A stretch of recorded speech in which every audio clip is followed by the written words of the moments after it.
Hello everybody, welcome back to Screenstars. I'm here today to bring you another classic Clint Eastwood review, and today I'm taking a look at the 1973 classic western High Plains Drifter.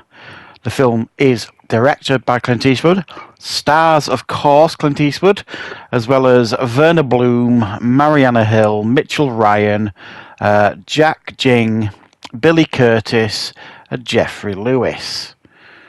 Right, the film focuses on a town called Largo, a rich mining town that a stranger rides into. This stranger is Clint Eastwood.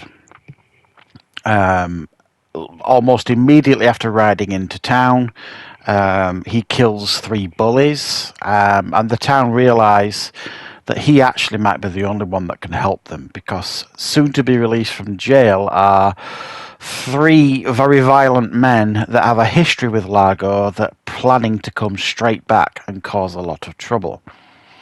They offer him anything he wants in order to prepare the town and protect the town from these 3 bandits once they return. However, the stranger, Clint Eastwood's character, essentially spends most of his time within the town, taking advantage of them, treating them quite badly, and when you understand the context of that, it makes absolute sense.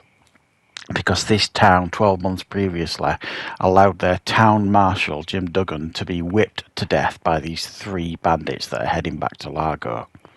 And it would seem that this mysterious stranger has a direct connection to the sheriff that was whipped to death. Right, what are my thoughts on High Plains Drifter? Well, this is regarded by many as one of Clint Eastwood's finest westerns. When you watch it now, it's hard to believe that this is only the 2nd film he ever directed after Play Misty for Me. It's, even at this stage in his career, looks so effortless to him. And you can clearly see the influences here of, Sergio Leone, and even Don Siegel to some degree, the 2 most influential directors on his career. It does kind of feel in many ways like he is tipping his hat to his mentors with this film. And so much so that Sergio Leone has his name on a gravestone in this film. So he clearly, he is showing respect to his mentors here, Clint Eastwood. But it's superbly directed, this. At the time, it was quite a controversial film for its violence, and very, very violent scenes. There's a rape scene in the film, which is probably, well, it's not a nice scene. That's probably my only issue with this film, is the rape scene, really. To some degree, when you put it into context as to the poisonous, toxic nature of the residents of this town and who this character, this stranger, could be, it does make a bit more sense when you kind of put it into context, but it's still not a pleasant thing, and I don't think if it was made today they would do the same thing. I don't think Clint would do the same thing, film a rape scene. So that's incredibly uncomfortable to watch for sure. And it doesn't help the cause that we're supposed to kind of root for this guy. This mysterious stranger, in regards to him basically giving this town exactly what it deserves after being so cowardly and essentially planning the murder of the sheriff 12 months previously. I think it's 12 months. So sometimes the film presents Clint's character, the stranger, as the hero, but then it flips the coin and it comes across as really quite despicable at times. So it's a very, very it's a film that really does blur the lines between good and evil, and it's almost like rejecting the whole concept of good and bad sort of thing, because this film essentially shows everyone really is bad for the most part, including the stranger. Like as I've said, it's fabulously made. Loads of mystery. There are many people, myself included, if I'm being honest, feel that Pale Rider is a sequel to this film.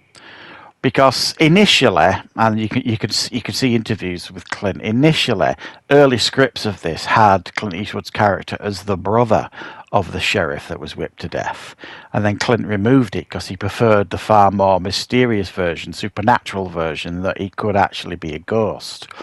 Because he just appears out of nowhere at the beginning of the film and disappears into nowhere at the end of the film, which is exactly how Pale Rider starts and finishes. And I think as well, I might be wrong, but I think they actually filmed the beginning and the end where he comes into shot and leaves in exactly the same place as High Plains Drifter. So it definitely feels like they are cut from the same cloth, both these films. And personally, to me, even though I don't think it's canon, it does feel like Pale Rider is. You could either say a remake of this or a sequel of this. They are very, very similar in concept. However, the character in Pale Rider is much more heroic, I suppose, than the character in this. Clint Stranger in this is very cold and heartless, but the people that he is protecting are nasty, nasty pieces of work.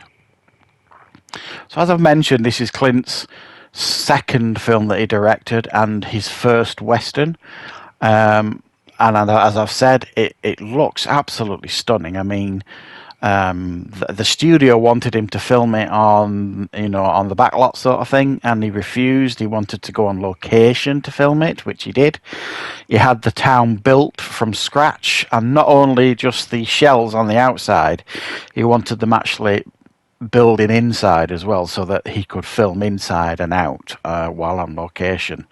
So I would imagine that wouldn't have been cheap, but the film was definitely a commercial, and to some degree it was a critical success, even though a lot of people did have a problem with the violence of this at the time. And one of those was actually John Wayne. There are stories out there that after this film came out and it was successful, Clint Eastwood wrote to John Wayne proposing them two doing a Western together. And John Wayne apparently wrote back denouncing High Plains Drifter with its violence, and he wasn't very happy with it, blah, blah, blah. And clearly they never worked together. Clint obviously thought, well, you're not interested, I won't bother asking again. So, I mean, you could absolutely see the differences between John Wayne's version of a cowboy and Clint Eastwood's version of a cowboy. John Wayne, it was the all-American hero cowboy, and Clint Eastwood was the kind of cowboy that would shoot you in the back and don't really care. He was a more genuine, gritty, probably realistic version of a cowboy, not this, American's fantasy version of a cowboy that John Wayne often portrayed. So, I mean, there's so much to enjoy about this film. Like I say, it's aged excellently as well.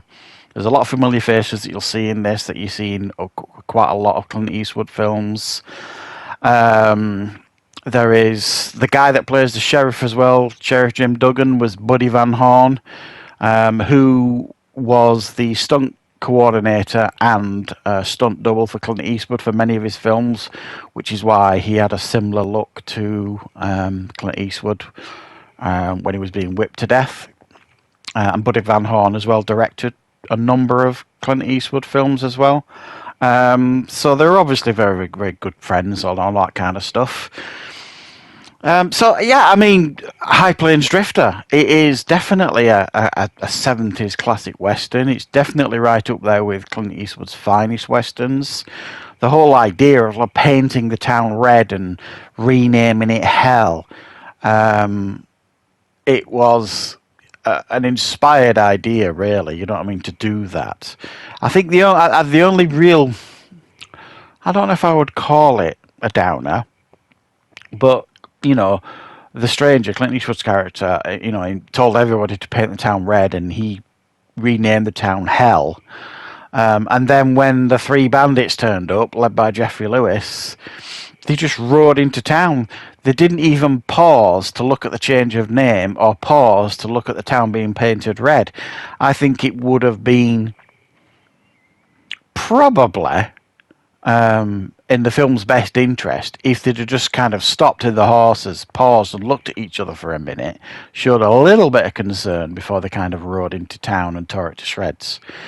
But yeah, I mean, fantastic Western, absolutely brilliant. I really, really enjoyed revisiting it to watch it for this review. It's been a few years. I'm going to carry on watching and reviewing more Clint Eastwood classics. Do you know why? Because I enjoy them and they're absolutely brilliant. And I am looking forward to giving you more of these reviews to watch. So thanks for joining me for this review, guys. If you enjoyed the review, don't forget to click the like button. If you're new to the channel, please consider subscribing, and I will of course be back with plenty more content on the channel very, very soon.